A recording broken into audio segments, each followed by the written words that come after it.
Fala que fala, bem-vindo ao canal Simplicidade que fala. Paulo Andrade aqui, obrigado por você clicar nesse vídeo, espero que esse vídeo te abençoe, te ajude a crescer no seu relacionamento com Jesus, porque esse é o único objetivo do canal. Hoje eu queria falar com você sobre esse livro que eu li aqui, ó. Pastores da Família, do pastor Rory Balchon Jr. Não sei pronunciar muito bem o nome dele, ele faleceu recentemente. Que Deus ajude a família a prosseguir, mas um homem de Deus muito abençoado, que tem muitas coisas para ensinar pra gente, cara.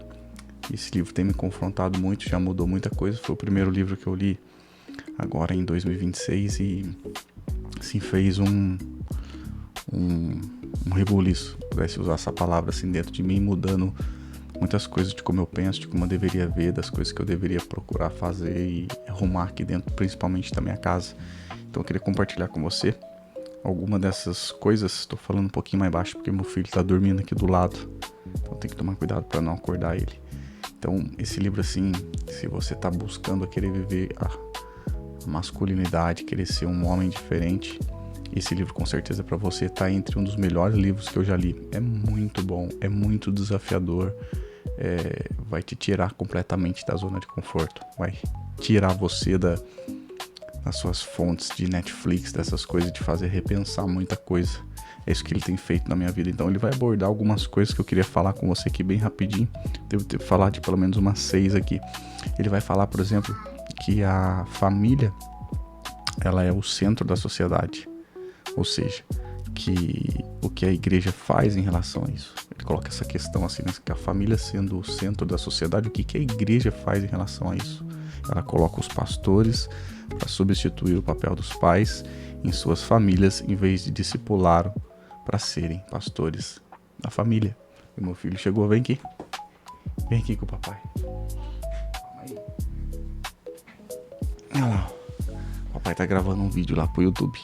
Fala assim: oi pessoal, estamos falando do livro aqui de Pastores da Família do papai. E agora vamos lá com a mamãe? O papai terminar de gravar, ou você vai ficar aqui gravando com o papai? Mas tem que ficar quietinho aqui, tá bom? Vamos lá, ajuda o papai a ler aqui. Então, ele vai falar um pouco sobre isso, de como a gente pega a família, a gente dentro da igreja tá fazendo com que isso não seja mais o centro, né? De que discipular as nossas famílias é uma responsabilidade do pastor e não mais da gente como pai, e não mais da gente como homens da casa. Então a gente precisa repensar isso aí. Isso aí me ajudou a refletir muita coisa da minha vida, de como eu preciso ser um pai aqui dentro da minha casa, como eu preciso ser um pastor aqui dentro da minha casa, porque é muito fácil a gente terceirizar isso, né, para a igreja, é muito fácil a gente terceirizar isso para os pastores. Outra coisa que ele vai falar sobre a importância da Bíblia, ele vai usar uma frase do Charles Hodge, que eu acho muito interessante. Ele fala assim, que o chefe da família deveria ser capaz de ler as escrituras, assim como liderar em oração. Ou seja, todas as pessoas sujeitas à supervisão ou ao cuidado da igreja deveriam manter em seus lares. Filho, isso não pode mexer. Ó, o papai vai dar isso aqui pra você. Segura isso aqui pro papai, ó. O Dino e a Luizinha. Tó, a Luizinha.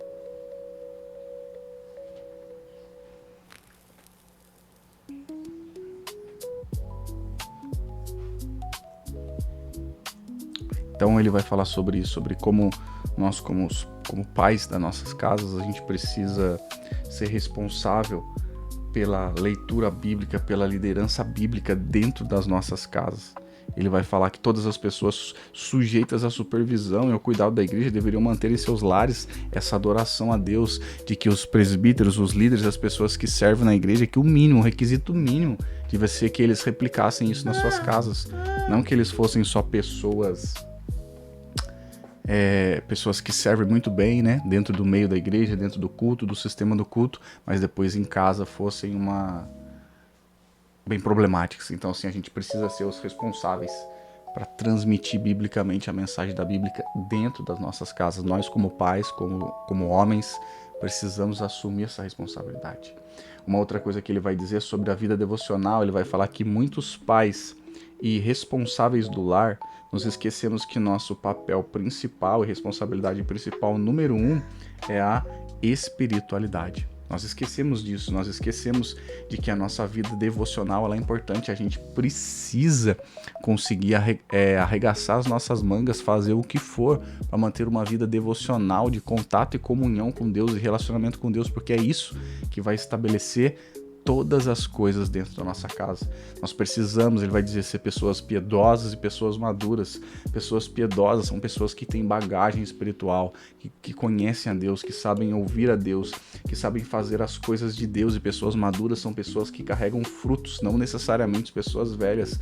Ele vai falar sobre as nossas igrejas, está cheia de pessoas que estão há 10, 15, 20 anos, mas de que não conseguem ter uma vida devocional madura, não conseguem ser pessoas piedosas espiritualmente, que as suas vidas espirituais ainda são de orações de 5 minutos, leitura bíblica de um versículo por dia quando lê, enfim, e vive essa vida um pouco mais sem propósito assim específico, fazem tudo que gostam, mas não vivem uma vida devocional. Então, relembrando, ele vai falar sobre a importância da família ser o centro da sociedade e a nossa igreja, nós como igreja vermos isso e estruturar as nossas famílias, a importância de que os pais das famílias sejam pessoas que conheçam a Bíblia e que tenham uma vida devocional não só na igreja, não só aquela coisa de culto, mas que eles vivam isso dia a dia no lar.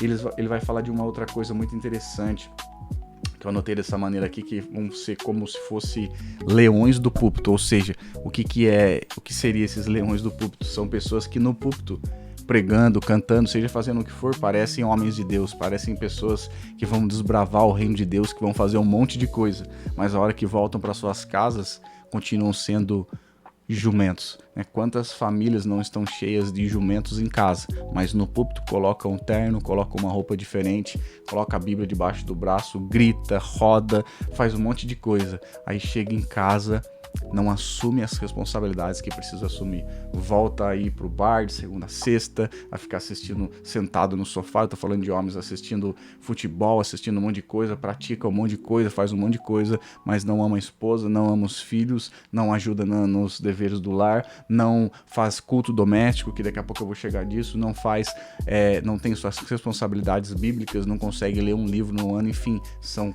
leões no púlpito e jumentos em casa. Guarde essa frase, é importante, não seja um leão no púlpito e um jumento em casa. As últimas duas coisas estamos acabando. Ele vai falar sobre a importância de cultos domésticos. Em casa, raramente famílias em casa que raramente fazem refeições juntas, e como uma típica família cristã do último século, nunca se empenham em cultos familiares regulares. Ou seja, a ideia nem passa nas suas mentes. Isso aqui foi uma coisa que eu já pequei muito, deixei de fazer aqui dentro da minha casa. Transferi essa responsabilidade para o culto da igreja e eu não assumi essa responsabilidade na minha casa. E uma dica prática e bem simples que ele fala assim, faz 15 minutos, 5 minutos cantando um louvor, cantando um salmo, 5 minutos de leitura bíblica e expor aquilo que está sendo lido ali, e depois 5 minutos de oração junto em família, marido e esposa, filhos, enfim, como for a estrutura da sua casa. Então faça culto doméstico, isso vai fortalecer a fé na sua casa, isso vai fortalecer vocês como família, vai te dar mais estrutura e base na sua igreja. Quando você estiver reunido na igreja, isso vai te ajudar em muitas coisas, vai te ajudar aos seus filhos, se eles são pequenos como o meu, te ajudar a crescer, vendo vocês fazerem isso como família. Então se esforcem nisso. Isso aqui acendeu uma luz de alerta de eu não estar fazendo e ajudou eu mudar muita coisa. A última coisa que ele vai falar, que eu anotei, tem muita coisa nesse livro, eu te aconselho a ler, se você quiser mudar a sua vida, é sobre a importância da membresia local e de uma prestação de contas. Ele vai falar sobre incentivar muito você e sua família a buscar uma igreja, uma comunidade, a servirem, se dedicarem, a se entregarem, a estar lá, porque lá você vai crescer, você vai ser transformado, você vai ser desafiado, você vai precisar amar pessoas difíceis, servir pessoas difíceis, ser servido por pessoas difíceis, aprender a perdoar, aprender a viver com o diferente, a viver com o outro. Então a igreja local talvez é uma das coisas mais poderosas que tem. Ele vai fazer você, a pegar você e toda a sua família, a te desafiar a mergulhar e não ser um espectador, não ir lá para assistir um culto, mas realmente colocar a mão na massa, servir, ajudar, buscar, se envolver. E a questão da prestação de contas, ele vai falar assim, que serve como um elemento crucial de uma membresia saudável. Ele é como se fosse um caminho de cura e de proteção. Caminho de cura e proteção. Será que se você hoje tem sofrido e batalhado todas as suas lutas sozinhos, eu por muitos anos eu fiz isso um pouco sozinho, E eu decidi mudar isso também depois desse livro. Já vinha sendo incomodado com isso. Eu falei, eu vou mudar isso. Eu não vou mais seguir essa questão de ser sozinho. Eu vou buscar alguém para me confessar os meus pecados, confessar as minhas dores, as minhas tentações. Eu vou buscar alguém para me prestar conta. Então eu aconselho você a fazer todos esses tipos de coisas. Então vou relembrar bem rapidinho com você. Hoje nós tivemos aqui a participação do Benjamin. Olha lá, filho, você tá aparecendo lá, ó. Lá na internet, lá no YouTube. Com o papai, do meu filho. Então lembre-se, fala assim, o YouTube. Então lembre-se, família, se dedique à sua família, se dedique à leitura bíblica na sua casa, tenha uma vida devocional, não seja um leão do púlpito e um jumento na sua casa, faça cultos domésticos. Participe, se envolva e se entregue a uma igreja local. E encontre um homem maduro, um presbítero, um pastor, uma pessoa com maturidade espiritual para você prestar conta das suas dores, das suas lutas, das coisas que você precisa fazer. Alguém que vai cobrar falando assim, você está fazendo culto lá na sua casa? Você está amando a sua esposa? Você está cuidando dos teus filhos? Como é que está o seu dinheiro? Você está devendo para a cidade inteira? Alguém que vai te dar esse auxílio, orar por você, orar com você, chorar com você e te ajudar nesse caminho. Você sabe, toda terça-feira às 9 horas tem vídeo novo no canal. Espero que esse vídeo tenha te abençoado. Meu filho acordou e veio participar com a gente aqui. Espero que ele não te tire a atenção daquilo que realmente importa. Qualquer coisa você ouça de novo, assista de novo, anote esses pontos. Eu tenho certeza que isso vai mudar a sua vida. Busque esse livro em algum lugar, leia ele e ele vai realmente te ajudar a mudar, vai te confrontar como confrontou minha vida. A gente se vê no próximo vídeo. Até mais. Filho, dá tchau lá, ó. Olha bem aqui e dá tchau ali, ó. Faz assim, ó, tchau. Faz lá, tchau, YouTube. Até mais.